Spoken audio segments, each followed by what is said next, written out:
Team, sometimes a story comes up that I'm not planning on talking about, but it just seems like it's something that should be on our radar. Well, here we have it. Galapagos giant tortoise has so much sex, he retires after saving his species. Not all heroes wear capes, folks. Some of them have very large, brittle shells. And this fellow falls into that category. Here's a story courtesy of ABC News. A Galapagos giant tortoise, whatever, estimated to be about 130 years old, is returning home after having so much sex that he saved his species. Diego, part of the Chelenoidus hudensis species that lives on the Galapagos island of Hispaniola, was one of the tortoises brought to the U.S. between 1928 and 1933 and was later placed into the Charles Darwin Research Station for protection after the species was declared critically endangered in the 1960s, according to San Diego Zoo. Diego spent 30 years at the San Diego Zoo breeding program, and the population, as a result of this on the Galapagos Islands, went from 15 total giant tortoises to 2,000 as a result of this conservancy effort, and as many as 40% of the current population of tortoises are thought to be direct descendants of Diego from the San Diego Zoo breeding program. My man Diego has 800 kids. That's producer Mark. That's a lot of tuitions. That's what I know. You're a recently married guy. 800's a lot. A lot. Yeah. I know. I don't know how you pay for that much college. Do tortoises go to college? Yeah, and I don't want you throwing your back out chasing little kids around or anything. There's 800 of them. That's going to be tough. Well, I mean, they're going to be slow. That's a good point. They're tortoises. Yeah. You probably could train them pretty easily too. Exactly. Yeah. Plus, they carry their own house with them. Maybe we got this all wrong. Yeah, you don't actually have to pay much for them. It's just a problem for our species. Yeah, they just need a little fresh water and whatever tortoises eat. I feel like it's like crushed up bugs, probably, is my guess. I think they eat like leaves and stuff. Yeah, that too. But Yeah. you're probably right. They're herbivores, but don't they eat like grasshoppers and stuff? I don't know. Whatever tortoises eat. But yeah, this guy, I just think that's a great headline. Galapagos giant tortoise has so much sex he retires after saving his species. What if he doesn't want to retire? That's a whole other thing. This is forced retirement. What if Diego's like, whoa, I'm just getting started. Exactly. I've only been at this for about a century and change. Don't giant tortoises live a really long time? Really long time. Yeah. But I will say there's also, and I cannot vouch for the authenticity of this, there is video attached to this by commenters of Diego in flagrante Diego, if you know what in flagrante delicto. Is this or whatever. Like Nat Geo? He's and apparently it's so dumb. Apparently the tortoise will. Please describe this for our radio audience, Buck. The tortoise will, like, when he has finished trying to help save the species, sure, he will sort of fall down. Does he fall on his back? He just falls. He just like falls down. And what I want to know is when he's done and the lady tortoise, slowly walks away, does somebody have to flip him? Probably, yeah. Flip him back upright? Because he just kind of like passes out and falls down, Well, if he falls on his back, you have to flip him back over. Right? I mean, the guy's doing his part to save the species, for heaven's sakes. He's a hero. Before humans were there to help, how did a tortoise get back on its front? Is it not safe? I mean, I feel like I'm allowed to show you. It's a GIF, actually. You could see the tortoise. He has his arms up like this, and he falls down. I'm like, is this not safe for work? Am I allowed to? It's just a tortoise doing what, I mean, you can watch National Geographic at work, I guess. This tortoise is basically saying, you and me, baby, ain't nothing but reptiles. Wow. It's amazing, though. I will, it's... Oh, it's so dumb. It's so great. So anyway, he saved his species, and he's a hero. And, oh, man. Of course, this is a part of the patriarchy, though, because I believe females lay many, many, many, many eggs. So why aren't they getting, this is tortoise patriarchy. They're not getting the credit here for saving the species that they should. They should. Yeah. He just shows up one time, and then he's out. He flies the coop or whatever you call a collection. Eggs? Is that how? Yeah, turtles. I didn't know that. Turtles lay eggs. And then I really should pay more attention at zoos. Yeah. Or are they in aquariums? I don't know. I'm sure we have some listeners. I mean, Team Buck is always amazing for very detailed expert knowledge on any particular topic. Sure. Like I can start talking smack about how to build a perfect ant farm, and we'll have some guy named Bob who listens to the show who's like, I don't mean to brag, #OSS, #Team Buck. However, I am the international ant farm building champion. Here are my credentials, and here, you know, and then I'm like, yes, sir. You know, literally anything we talk about, there's an expert listening. Yeah, I mean, if we were doing this show in real time, and we were on like a Black Hawk helicopter that was malfunctioning, and we could get the word out to relay the team, guys, we've only got 5 minutes before this chopper is gonna go down. The people that listen to this show would be able to walk us through with expert detail and precision how to fix, assuming it was fixable. Which, if you're in a helicopter that's in trouble, you're in big trouble. What I would say is, shouldn't somebody be on the helicopter with us, like a pilot? Yeah, but just go with my stupid analogy. Okay. You know, just go with it. Because I'm not getting on a Black Hawk helicopter that you're driving. And yes. Yeah, no, that not happening. That would be a bad idea. Yeah, I haven't even driven a car in. It's been years now. Really? I used to drive all the time. I mean, I guess you've lived in New York and D.C. So. I know people in New York who don't know how to drive. Really? Adults, functioning, real adult people that pay the bills and go to the jobs, and they don't have. Some of them just have that like driver ID card thing. You know? Yeah, from the DMV. It's just an ID card. Yeah, just the ID card. So it's crazy. Anyway, I almost started crying with laughter in the break, talking about the Galapagos giant tortoise because I saw mostly because the video of the tortoise. Please stop watching that on the air. Do you understand?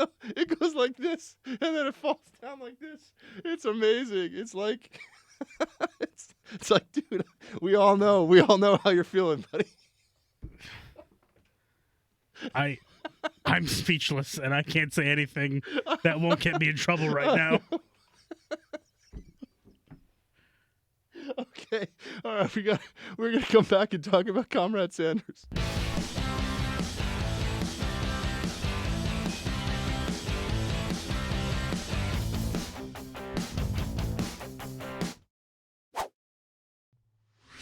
I was disappointed to hear that Bernie is sending his volunteers out to trash me. Bernie knows me and has known me for a long time.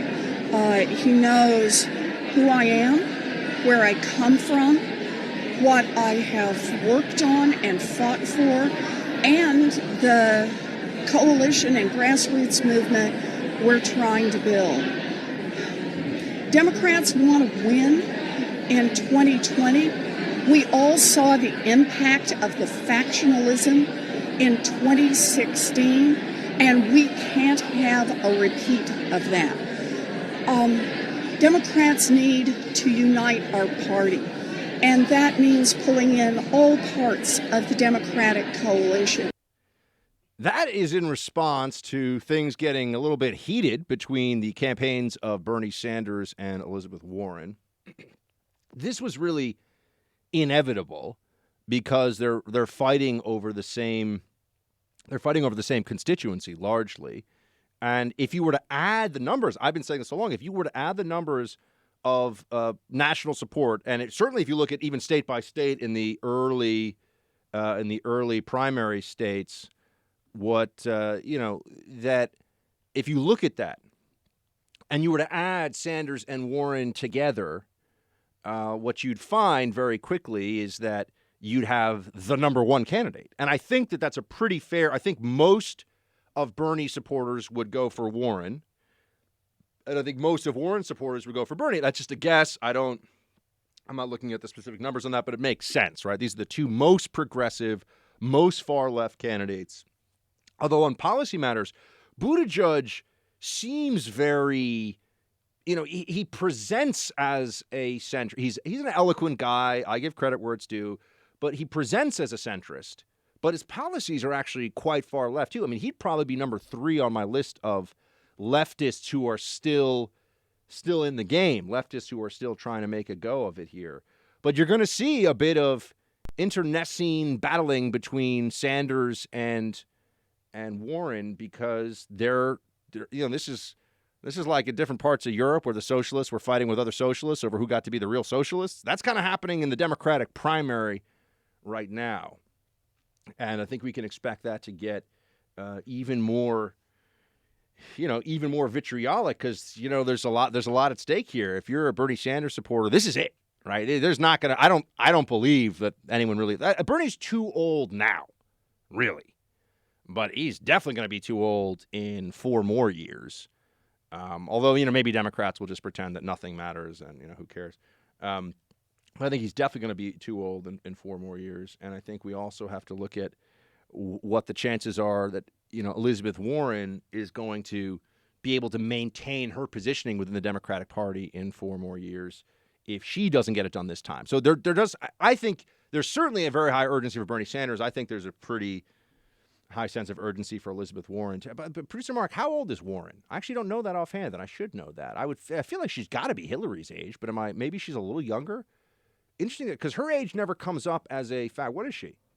70. Yeah. Okay, she's right. I'm a little shocked by that. I thought she was like mid-60s at least. Yeah, I thought maybe she was like early 60s. I mean, 74, you're going to run for president. You're going to be president until you're 82 if you serve 2 terms. Yeah. Like, I'm sorry. I think it's now or never for Warren, too. So if you're a Warren person, you're a Bernie person, you don't have the luxury of, well, this is just a test run for the next time. And just in general, even Trump, why do you want to run for president at that age? Go sit on a beach somewhere. Oh, honestly. I know, especially with some of these folks who, if I'm working that hard at that age, shoot cushy me. jobs. Yeah, no. Producer Mark is just going to be sending in emails to the Freedom Hut in 40 years from, what is the preferred beach location if you had to pick right now? In America? Yeah, America. I guess Florida. You go where Florida, though? There's a lot of nice places. Yeah. I like West Palm these days. Yeah, I like Delray. Nice. Delray's a really nice town. Beautiful downtown. town. Yeah. I was down there actually a couple of years ago, and I was stunned by how great, not very expensive restaurants, very beachy. And have we mentioned lately no state income tax? Oh, we've been talking. We kind of sit here. Okay, look, although it was like 60 degrees in New York this weekend, which is going to make us all sick in 2 weeks. Which is but it was amazing. I was walking around in a t-shirt in January in New York City. It was incredibly beautiful outside. But we're sitting around thinking, okay, everyone was walking around the streets of New York. I mean, I was like walking through Times Square, seeing what's going on. Everyone's walking around, and we're all in such a good mood, because we're like, wow, it's not my nose is not like dripping, and my face doesn't feel like it's going to fall off. I'm in a good mood. There are Americans. There are real living Americans today who have better weather than that all year long. Yeah, they just have to deal with hurricanes. Yeah, that's true. I mean, everything comes with its cost. And in the summertime, I think you walk around. I mean, I'm a sweater. Are you a sweater? Oh, big sweater. Yeah, I'm not good with the high humidity, high heat stuff. Yeah. True, Baghdad is a dry heat, so that wasn't so bad. But other places. Oh, move to Vegas then. Yeah, exactly. I'd be better with that than I am with the swampy. DC is miserable in July. DC is just I could imagine. Everyone walking around in a suit. You're just sweating through. Because I always say there's no such thing as a summer suit. It's a lie. It's a marketing gimmick. If you have to put on all those layers, you're going to be sweating no matter what you're wearing. I don't think I've ever worn a suit during the summer. I don't care if you're wearing, saran wrap poked with lots of holes in it. You're still going to be sweating all the time. Well, that probably was not a good. You know what I mean? Something very that breathable. Just sounds ridiculous. Yeah, it did. It all depends on your fashion sense, I guess. But let's get back to the Sanders-Warren throwdown here, which I think is going to be the Democrat story at this stage of the primary, because they're both going to have their best performances in these early states, Iowa and New Hampshire. This is where you're going to see those two candidates doing their very best, and there's going to be a lot of pressure for one to drop out and the other perhaps to stay in. Well, obviously the other to stay in, but I mean for one to drop out so the other can stay in. Sorry, I turned into an ESPN analyst there for a second. Well, the team that wins this is going to be the one with more points on the board at the end of the game. See, I could do it, producer Mark. I'm good like that. You'd actually be exactly the same as the ESPN Monday Night Football analyst. Yeah. Like he's actually terrible. Like, yeah. Your mocking is real. The one thing about that catch is that if it were completed, it would have been a catch. An actual quote was, "Oh, they better go for 2 here because that'll make it a 3-point game." Actual quote last week in the playoffs. Well, there we go. Yep. Yeah, that's exciting stuff from the announcers there. Can you speaking of interesting theorizing, can you please, as we're looking at the difference between Warren and Sanders, and age-wise, like I said, Warren is 70. I did not realize she's so old. But she's also very woke, very left-wing. Please play clip 3. That is also true with the LGBTQ community. We have to protect all of our people. And it works all the way through the system. You know, we were talking earlier about criminal justice. One of the things we have to think about as a nation, we have to stop putting trans women who are incarcerated into prisons with men where they are at risk. And it's our responsibility. Stop putting trans women into prisons with men where they're at risk. My friends, I cannot tell you right now what the show was or when it was exactly. But in the earlier days of the Freedom Hut, I remember going into some lengthy discourse because it was in the early stages of what is now the transgender rights phenomenon. I remember saying, where do we start? And this is when we would talk about bathroom usage, and we talk about sports. And as we know, bathroom usage, everywhere I'm going these days, I'm seeing more and more, male and female bathroom. I mean, it's, unisex or whatever they're calling, all sex, whatever the proper terminology is. As we know, with sports, you got guys who are biological males who are, 6'4", competing against a whole bunch of 5'7" women in volleyball. This individual in Australia, for example, who's considerably larger than me, and he's playing in women's volleyball. Anyway, that's already happened. But one place where you sort of say, hold on a second, what happens in the prison system?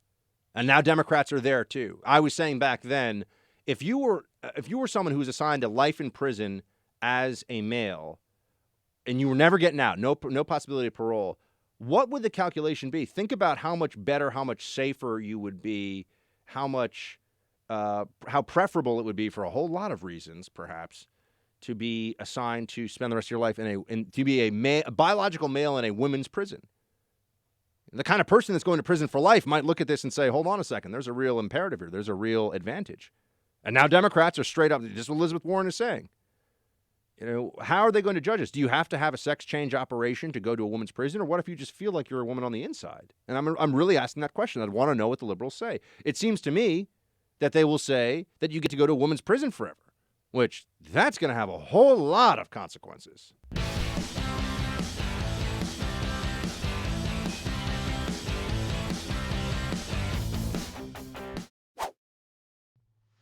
Sometimes I skip something that I meant to get to earlier, and here's an example of that. FISA abuse is something that we now have to talk about. It is real. It happened. FISA abuse is a thing that occurred that hurt a presidential campaign that was done specifically to spy on political rivals. And they can claim, now the FBI can tell us as much as they want, oh, it was all good faith. I don't believe it. There was abuse. We know this because they had to refer someone for prosecution for fabricating evidence to the FISA court. There was abuse. There were ways in which the people charged with oversight either didn't do their jobs or were unwilling to do their jobs. And I've been telling you all along, do not expect the bureaucracy to take any real action on this. Do not expect the bureaucracy to do the right thing here. And unfortunately, I'm right. Once again, we have been shown now who the person is in charge, appointed by, remember, so the FISA court is abused and doesn't do its job. And then we turn to the FISA court, right, the Foreign Intelligence Surveillance Act. This is how they got the Carter Page warrant going. This is at the heart of spying on the Trump campaign, the heart of the Russia collusion madness. The Inspector General report, Horowitz's report, comes out. We see in that report there were, whatever it was, I think it was 17 or 19 egregious examples of misconduct, withholding information, keeping out exculpatory information, making things look worse than they were to get the continuation of the warrants. Bad, bad, bad stuff. Unacceptable. A big deal and unacceptable. Horowitz even said that. You would think, given the political sensitivities that this has not just created, but continues to endanger. I mean, we have a real sense now that there is a deep state, that there are people who will use the powers inside of government for partisan purposes. They will leak, they will cheat, they will do what they have to do in order to help their team and hurt the other team. It always seems to go against Republicans, by the way, but perhaps that will be different one day. And they have the FISA Intelligence Surveillance Court, FISC, F-I-S-C, has decided, because of the judge here, James Boasberg, however you say it, has appointed David Chris to be the person who looks at the FBI's proposed changes to the application process at the FISA court. This guy is a Russia collusion delusion loon. That's who the FISA court has put in charge of this. This was somebody who was going out publicly. This guy, David Chris, going out publicly to say that Devin Nunes was dangerously wrong with his memo. Nunes was absolutely correct. Nunes should get even more credit than he does. He took a ton of heat. The media was trashing him. People were saying that he was a traitor. People were saying he should lose his office, all this terrible stuff for telling the truth. Nunes actually spoke truth to power on the issue of Russia collusion and the FISA court and all the abuse that was going on. Has anyone apologized to him? Does anyone even thank him for any of this? No. Well, I mean, Republicans do, but nobody on the other side will. They just let it continue on as is. This guy, Chris, who was Assistant Attorney General for the National Security Division of the DOJ, I believe under the Obama administration, said that Nunes was lying. He also used to appear on MSNBC on Rachel Maddow's show to defend the Russia collusion narrative, to say the FBI did nothing wrong. All the T's were crossed. All the I's were dotted. This guy is an apologist for the weaponization of the FBI's FISA powers against the Trump campaign. He is obviously not impartial. He is not someone who should be trusted with this at all. And the fact that the FISA intelligence the FISA court, the FISC, would be able to appoint its own, house cleaning unit, so to speak, just goes to show you how unserious this whole exercise is. This is absurd. Chris tweeted. I mean, you just look at his tweets and know who this guy is. Quote, I suspect that POTUS, Trump, and his closest advisors are and should be worried that, depending on the evidence, Mueller's next steps will make it feel like the walls are closing in. Oh, he was a walls are closing in guy, you see. He was any day now we're going to find the proof of the Russia collusion. Any day now we're going to see that Trump's really a traitor. Now, he's an idiot. I mean, he looks like a total buffoon on this stuff. And the FISA court, the chief judge in the FISA court is going to... But remember, this is the self-licking ice cream cone of the bureaucracy. This is what you should expect. The bureaucracy is like Skynet and Terminator. It is self-aware, and it will do anything to defend itself. Bureaucrats don't want to, they don't want to deal with any headaches. They can always justify sweeping whatever they have to under the rug because they think the mission is more important than the truth. And the mission is, of course, whatever they say it is. So this is just yet another example of the lack of seriousness with which those institutions that should be getting so much more scrutiny from us now are able to evade those additional layers of scrutiny, able to evade that real accountability because the bureaucracy will defend itself. The bureaucracy will do whatever it has to do to make sure that there is no real change, there is no real accountability. And putting this guy, Chris, why don't they just have Rachel Maddow run this? Why don't they just have fake Tapper do this or have, the guy who wrote the Proof of Collusion book, who's now become like a known person because he wrote a book that's the whole thing. I mean, the whole premise is false, but no one seems to care because it was useful for trashing Trump at the time. So we're not going to get any real reform of just as I've been saying so long, you're not going to get any real reform of the FISA court. You're not going to see any of these people go to prison. The real test is going to be whether Andy McCabe just totally skates. I think he probably will, by the way. I think McCabe is going to get away with a slap on the wrist for lying to FD. They're going to say, oh, well, he extenuating circumstances, blah, blah, blah. It's just the rules don't apply to people inside the system. And those people inside the system have so much power when politics are at stake to destroy you or anyone you support, and they know that. That's not going to change either.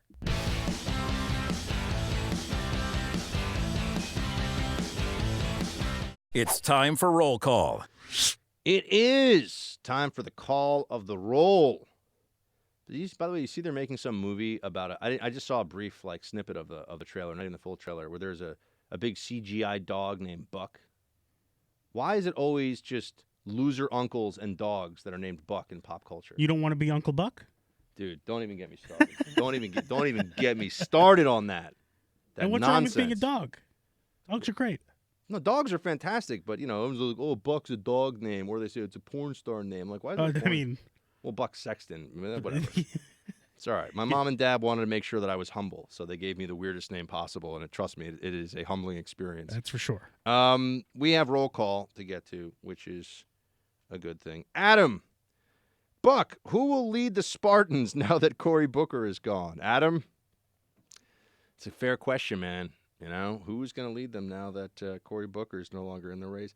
I say this to you honestly. I feel like Cory Booker's probably a nice dude. I don't despise him or his persona because I don't even know some of these people. I know I've dealt with them personally, but I don't know Cory Booker. But he seems like a nice enough guy. He's just wrong and he's a lib, and so he's not going to be president. There we go.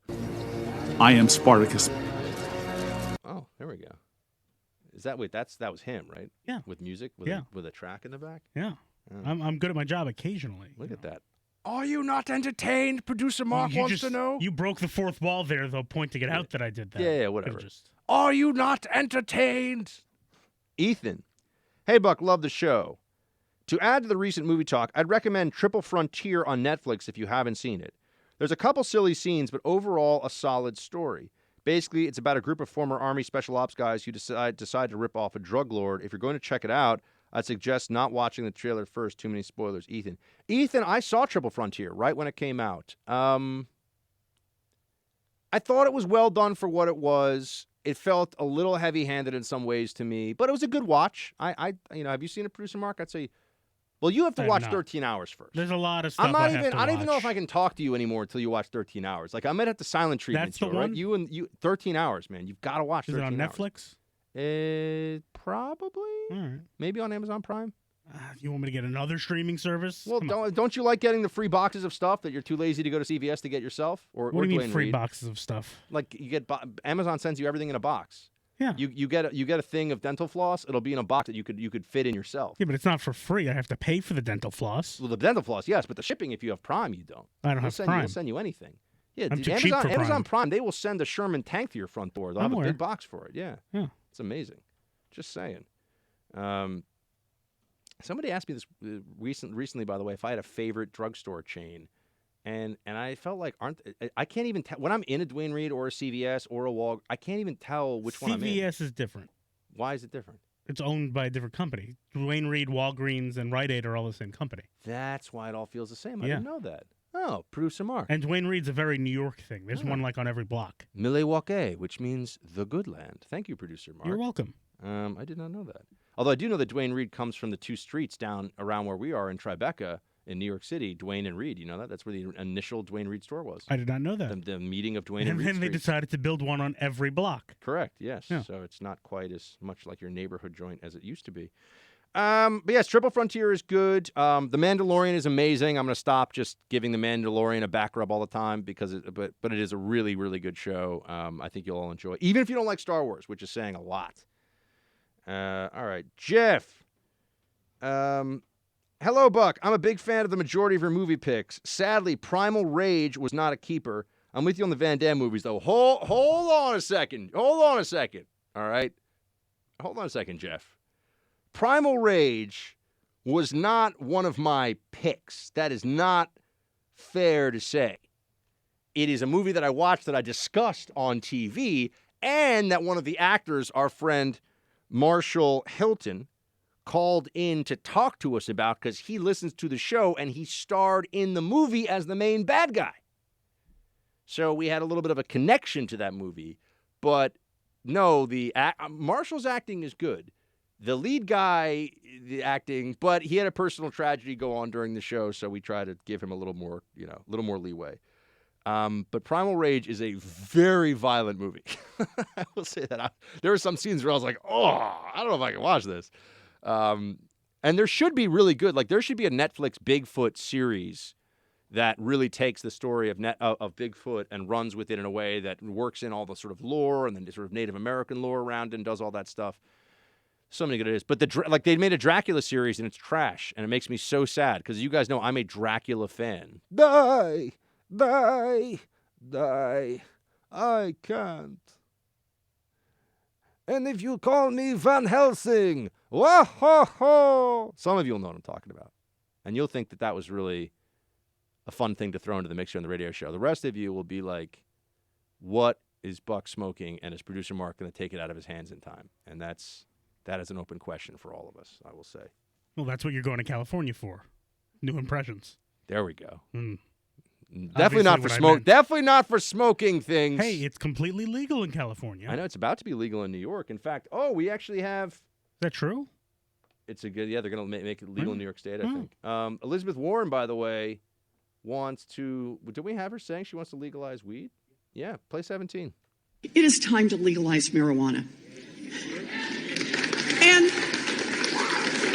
And that's for a whole bunch of reasons. We need to be able to do the research on it. We need to be able to control it. It shouldn't be sold in back alleys. It should be like alcohol in that sense. You know what you're getting when you buy. I'm really curious to see what the team thinks about this one because I feel like I'm pro decriminalization of marijuana. I have been for a long time, but I know some conservatives get very upset about it, and I've yet to really hear compelling. The only arguments that start to feel compelling is when people say that the damage from marijuana is much more severe than people realize, and that I think I'm amenable to that, or I'm open-minded to that line of argument. Because otherwise, dare I say, I kind of agree with Elizabeth Warren on that one. I can hear the boos rising up from across the country. But then again, a lot of Republicans. What? I agree with her also. Oh, you do? Yeah. We're both. You can boo, so don't boo me. Boo producer Mark, because he doesn't care. That's the usual. Yeah, exactly. It's. I don't know if you guys have a good argument against weed legalization. By the way, I haven't smoked marijuana in. Well, I don't know, 20 years maybe. I mean, I don't touch it. I don't smoke anything. I'm not a smoker of anything. And I'm trying to cut back on. I don't drink a lot either, but I try to cut back on the booze because, my big thing is, man, it's not even that. It's that when I drink, I eat in a different kind of way. Oh yeah, because you stop caring. About anything. Correct. When I can have a mezcal straight, and that's fine. If I get to 2 or 3 of them, though, I'm just like, I don't want French fries. I want French fries with, like, cheese sauce and bacon bits and, like, chunks of chicken. Exactly. Tied to more bacon bits. I believe those are called tachos. Whatever it is. Like, tater tots like that are nachos. You know what really gets me excited when drunk? Just the idea of, like, what is it, poutine? Oh, poutine's the best thing Canada's ever given right? us. That's... Well, no, hockey, then poutine. Right, hockey, then poutine. So... You go above maples. I like a little maple flavoring. Maple syrup is usually too much for me, though. I only like maple syrup on waffles or pancakes. Yeah, that's probably true. Have I ever brought in my brother's muffins from his company? He has a company. You have not. He does? Yeah, I'll bring them Why in. is he not a sponsor? We're working on it. All right. We're working on it. But I should bring them in sometime. We do a little taste test on the air. We'll do a longer roll call tomorrow because I've stolen some of the team's time today by being a silly man. Ron writes in, Buck, I think you missed the point Mike Lee was trying to make. He was not criticizing the administration for the justification that supported the killing of Soleimani. He was criticizing the administration briefers for trying to limit debate and discussion among senators. Yeah, but Ron, I mean, he can't. I appreciate what you're saying, my friend, and thank you for writing in. But it doesn't. The briefers can say, "Hey guys, we'd like it if," and then Mike Lee can just ignore that. He's a senator. He doesn't work for the executive branch. He doesn't have to listen to them at all. So it felt a little. I can maybe, it got his back up a little bit. He didn't like it, but it felt a little over the top for him to freak out in quite that way. So, I'll just say it, man. I think that, I don't know. Maybe we need to get Mike Lee on the show, and I'll talk to him a little bit, and then I'll be a little more pro Mike Lee. I haven't talked to him in a long time. So maybe I just miss him. That's my problem. All right, team, that's going to be the show for today. Tomorrow's show is going to be amazing, though. Tell somebody, pass the buck, get them to download the podcast. Shields high.